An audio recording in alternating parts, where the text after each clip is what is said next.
पहिलंच अधिवेशन होतं, अनेक गोष्टी शिकायला भेटल्या, पण सुदैवाने पहिल्याच दिवशी 260 अन्वये सत्ताधारी पक्षाची चर्चेमध्ये सहभाग घेता आला. शेतकऱ्यांचे प्रश्न मांडले. त्यानंतर वेगवेगळे आयुध वापरून थोडं समजून घेतलं, शिकून घेतलं. 93 काय असतं, 101 अन्वय काय असतं, 97 काय असतं, 260 काय असतं, औचित्याचा प्रश्न काय असतो, पॉईंट ऑफ इन्फॉर्मेशन काय असतं, लक्षवेधी काय असते, तारांकित, अतारांकित, बऱ्याच गोष्टी अजून ते मी आकलन करतो आहे. परंतु त्यातले बरेचसे आयुध वापरून लक्षवेधी लावली. त्या ठिकाणी इतरांच्या लक्षवेधीत सहभाग झालो.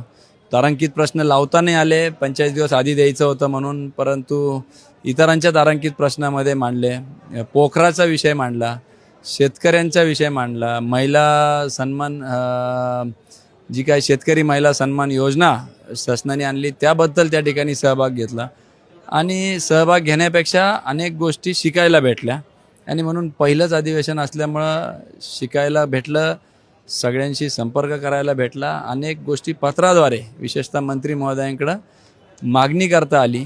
गेमर्सचं जे काही इकॉनॉमी आहे, झेन झीचा जो विषय आहे आवडीचा, ई स्पोर्ट्स, त्याच्यावर त्या ठिकाणी सभागृहात बोललो. एक पॉलिसी तयार झाली पाहिजे जी येत्या अधिवेशनामध्ये करू असं मंत्री महोदयांनी सांगितलं. कारण की $1 बिलियन इंडस्ट्री आहे आणि या सगळ्या शेती, सिंचन, शेतकरी, शिक्षण या सगळ्या विषयाला ओझरता का होईना त्या ठिकाणी मला स्पर्श करता आला. भविष्यात आता आपल्याला त्या अनुषंगाने